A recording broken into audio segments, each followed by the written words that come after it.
Welcome to Window Dressing, American Trash, and National Treasures. I'm Madeline Jane Albel. This week I discuss Daisy de la Hoya. She was the breakout star of the 2008 second season of Rock of Love, the VH1 reality dating show featuring Bret Michaels of Poison as the prize. She was the second runner-up in her season of Rock of Love, and then parlayed that success into her own VH1 reality show, Daisy of Love. Daisy of Love premiered in 2009 and featured Ricky Rackman of Headbangers Ball and Cat House fame as her right-hand man and confidant, along with 20 eligible bachelors for Daisy to choose from. Her charm, emotionality, and brilliant blonde hair won her a place in the hearts of reality show fans everywhere. The moment in culture where the spider web of VH1 reality shows ruled the airways, including Rock of Love, Love of Money, Daisy of Love, Megan Wants a Millionaire, and Charm School, won her a place in TV history. Daisy and I are both runaways. She was born in Denver, Colorado, and has been on her own since she was 15. She has a raw emotionality that I recognize in myself, but also a toughness that went by the wayside for me when I turned about 26. That's when life becomes a fact. Or as Lana Del Rey says, the wave of your past comes crashing down on you. The premise of Rock of Love is a gaggle of women come to a rented house in the valley and compete for the love of Bret Michaels, Poison frontman and bandana aficionado. The first season of the show is rough.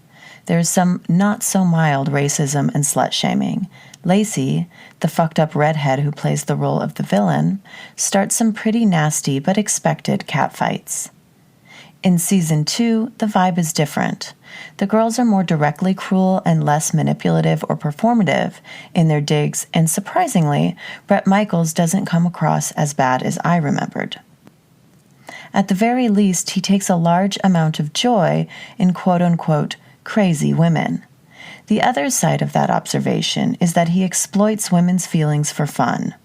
A sex tape of him and Pamela Anderson came out after the Tommy and Pam tape, and it appears to me that it could have been revenge porn. Or perhaps just a happy accident for his convenient exploitation of her celebrity for his own gain.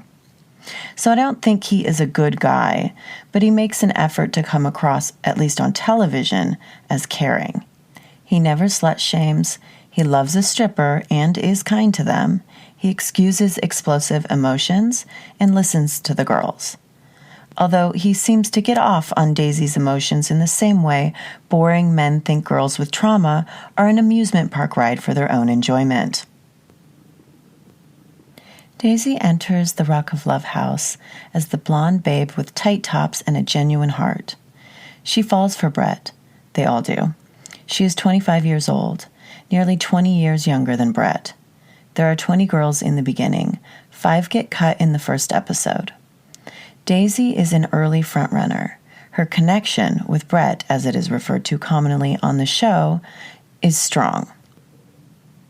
Reality shows of this time period are filmed in rapid succession. Oftentimes, there was less than a week between eliminations, further altering and adding to the drama in the house and on the screen. Daisy is the first to get alone time with Bret in his room in episode 4 called A Ride on the Wild Side.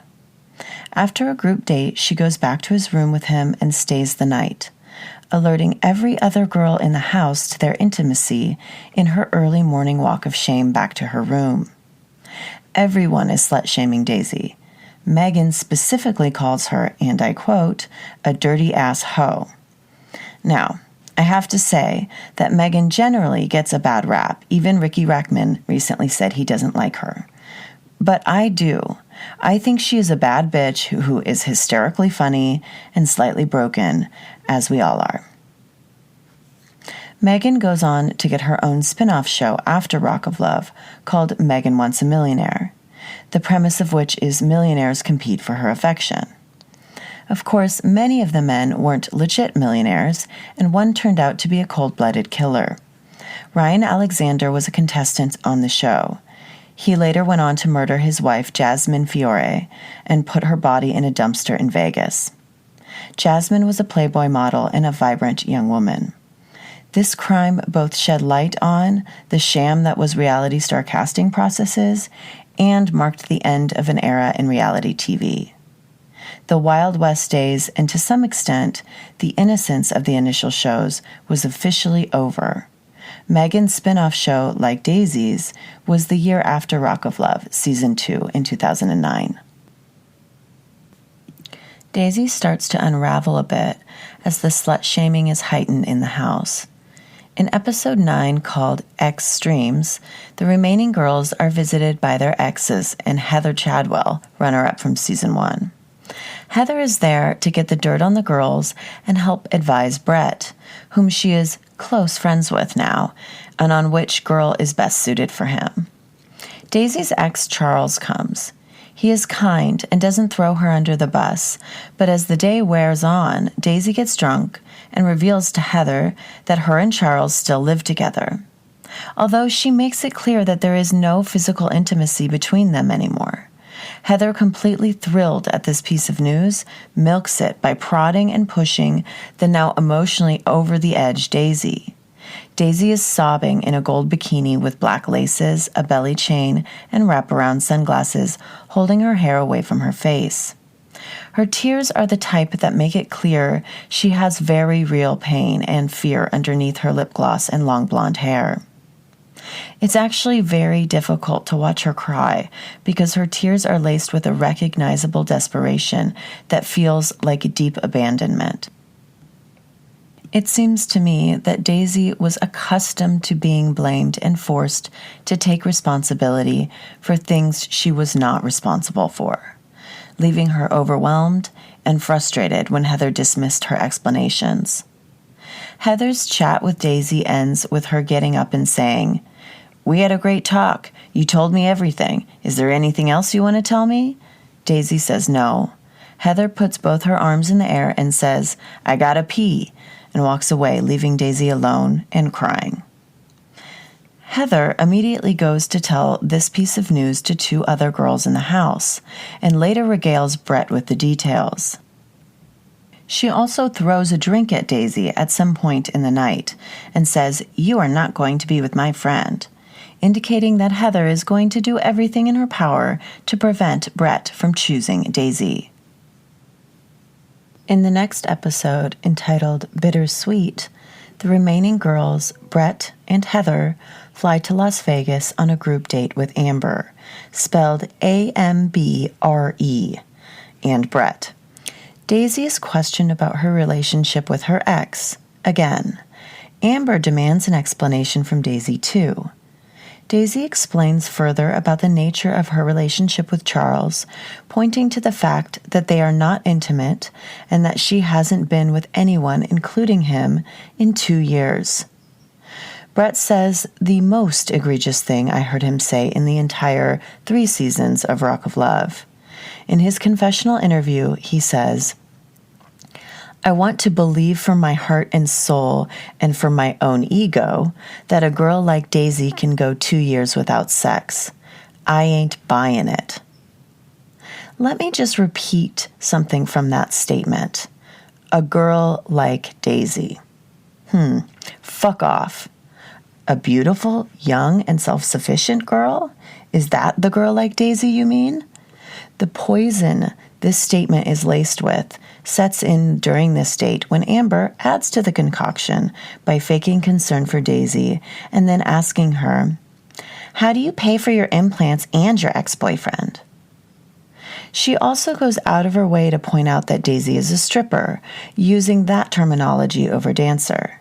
Daisy is 25 and Amber is 37.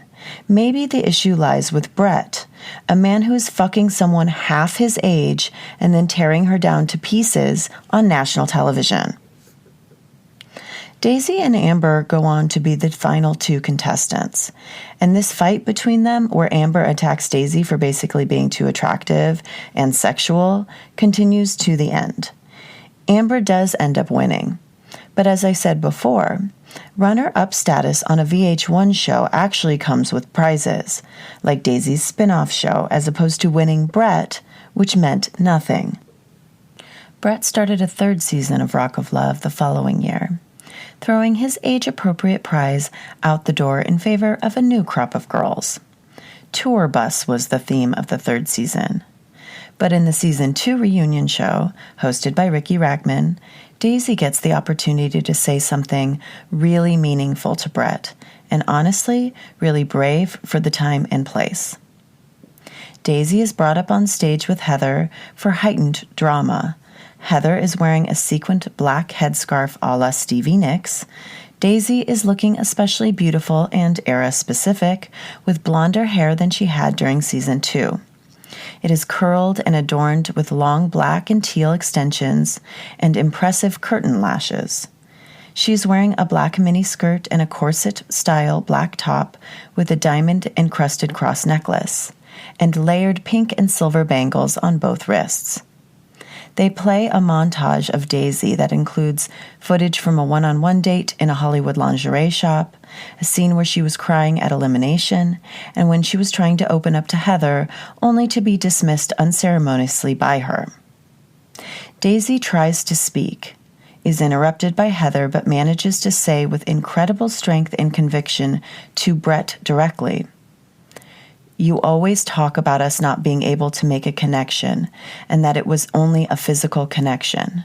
When we were in the lingerie shop, that was something that pissed me off, because I was trying to get to know you the best I could, and you just sort of shut that off, and just saw me as lingerie or whatever, and it sort of upset me because I am more than that. There is more to me than just a physical appearance or whatever." Brett responds with some lame excuse and again cites her ex-boyfriend Charles as the cause of their issues. Daisy continues anyways. He looks angry, like he doesn't like her stepping out of her place and stepping over him. It's one of the most telling scenes of the series in terms of breaking the role that he performs on the show and accidentally revealing the man he truly is. She says, "As a girl being vulnerable at the end of that night, the last night, you could have just said to me, 'Hey, let's cuddle and spend the rest of this time together.' But instead, it felt like you were taking advantage of me, taking advantage of my vulnerability and my feelings, and you ultimately sealed the deal." Brett says, "I'm just a man, damn it." Meaning, he gets a pass for fucking her the day before he dumped her because boys will be boys. Daisy continues, I'm not just some fucking chick that he can sleep with." She stopped addressing Brett directly and began speaking to the room with her last comment. Heather's slut-shaming laced response is that Daisy shouldn't have, quote, acted like that if she didn't want to be treated like that. Then she says to Daisy, "You're a fucking dirt whore." A physical fight ensues on stage, which Ricky breaks up. Ricky seems to have had Daisy's back from the get. According to a recent interview he did on Lacey's Rock of Love Rewatch podcast, he said he genuinely cared for Daisy throughout his gig as host and confidant on Daisy of Love. I have a lot of empathy for Daisy's position.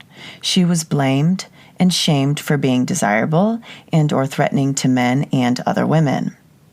This wasn't something anyone had sympathy for in 2008. Thankfully, we have come around slightly as a culture since then. Bret Michaels' one redeeming quality on the show was that he didn't slut-shame or shut down emotionality in the women he drove crazy by demanding they compete for his affection. That facade is broken by the end of Season 2, but Daisy came out on top, not just with her own show, but with her refusal to be silenced about what was clearly true. Bret had taken advantage of her. Daisy of Love starts the next year with an opening episode that is the height of reality TV glamour. There are roughly 20 prospective suitors gathered at Daisy's house, or rather the house provided by VH1 for the taping of the show. She opens the show with a staged burlesque performance of Heartbreaker. She is wearing a black patent leather corset layered on top of another black corset-style top and a pink bra. This is paired with a black miniskirt, studded belt, and fishnet stockings held up with a garter belt. She is wearing black leg warmers and chunky patent leather platforms. This is the mid-2000s, so even the skimpiest of looks was heavily layered. Her hair is super blonde and curled with side swoop bangs. She wears pale blue eyeshadow and pale pink lipstick. We are getting back into the era of beauty queen style hair and 1960s informed makeup. Daisy looks like a 2000s version of Nancy Sinatra, and she is pulling it off with flying colors. After she performs, her hosting responsibilities begin. The guys are instructed to find their rooms, have a drink, and get settled. After Daisy returns to give each contestant a nickname to help her remember them. The standouts are Chi-Chi and Sinister, who are best friends from the Chicago area and the most consistently decent of the bunch. Surprisingly, Dave, or 12-pack of pre-existent reality show fame, also turns out to be a very decent guy. The problematic ones were London, who is hot, but may have a girlfriend, Fox, who is dumb as a rock and definitely has a girlfriend, and Flipper, who is just an asshole. The group also includes an aging drunk who lives on a boat, a professional cage fighter, and a set of Swedish triplets that come as a group. It turns out that the triplets may have been friends with Daisy prior to the show, according to a semi-recent interview London gave on Lacey's Pandemic Period Rock of Love podcast. After the guys have settled in, Daisy returns to get to know everyone. She has traded the black corset for a long-sleeved, black netted crop top that she wears over the hot pink bra from her earlier ensemble. She sips her champagne through a pink crazy straw. As the evening becomes colder, she tops off her look with a faux fur black coat that is adorned with an oversized pearl brooch. Her layered bracelets include a giant rhinestone tennis bracelet, almost the size of a cuff, a la Marilyn Monroe in Gentlemen Prefer Blondes. This look is quintessential 2009 glam. She is a fucking badass in fishnets and baby doll curls, but to add a pink crazy straw is a boss bitch move that no one could top. She questions the men kindly and patiently, but realizes that most of them are drunk. The guy with the mohawk, whose name I have decided doesn't matter, says loudly, "Where are all the bitches at?" When Daisy confronts him by saying, "I'm a daisy, not a bitch," we know he isn't going to last long in the house. Speaking of being called a bitch, I recently was called a cunt by my ex-boyfriend. He also said I was embarrassing. I'm thinking of creating a line of merchandise for the podcast featuring the insults of exes. If anyone has any good ones, please Instagram me, the show, or leave a comment on this episode. Fox gives Daisy the compliment that she is highly, highly fucking adorably amazing. It's better than bitch or cunt, but it still falls woefully short of what Daisy deserves. She is an absolute vision with her curly straw and her curled hair. This bad bitch deserves a lot better than VH1 is serving up. By episode 4, entitled Should I Stay or Should I Go?, London is the clear frontrunner. But he also has the most demanding ego when it comes to the reciprocation of his love. There are multiple occasions where a perceived slight on his part sends him into a hissy fit. He has the type of tirade where he says, often in the confessional interviews and not to Daisy directly, that they are clearly not connecting anymore if she would cut him off or miss the point of something he was saying, and so on. He doesn't seem like a bad guy, but it is really triggering to watch his ego overreact and then Daisy take the brunt of the responsibility for ruining something that she really didn't ruin or have any responsibility for at all. "You ruined it" is another merch slogan contender. All that being said, Daisy and London do clearly care for each other. The affection between them pisses the other men in the house off. Cage specifically can't control his anger. Cage is the professional cage fighter who grew up on the streets and then was discovered by someone after his parents were gone and put to work as a professional fighter. His life story is incredibly interesting, and his kindness and warmth given what he survived is a very special thing. But when his rage is paired with lifelong exploitation, he becomes dangerous. Daisy's reaction to hearing Cage's life story is kind and empathetic. It is clear that she truly sees him. She sends him home the following episode after he threatens the life of another contestant. She sobs hard during that elimination ceremony. Her tears contain seeds of her own injuries at the world's hands. London leaves at the end of episode 4, but it isn't Daisy that sends him home. She tells him before the elimination ceremony that she is planning on giving him a chain and that she wants him to stay. When the time comes, he doesn't accept the chain and walks out of his own free will. Daisy flees the ceremony, followed by Ricky, who comforts the devastated Daisy. By episode 7, entitled All's Fair in Love and War, the remaining guys team up to get rid of Fox. He is the idiotic but very hot hairdresser who definitely has a girlfriend. The other guys in the house plan to wait for his girlfriend to call and then alert Daisy. The girlfriend calls while Fox is on a group dinner date with Daisy. Daisy speaks directly to her.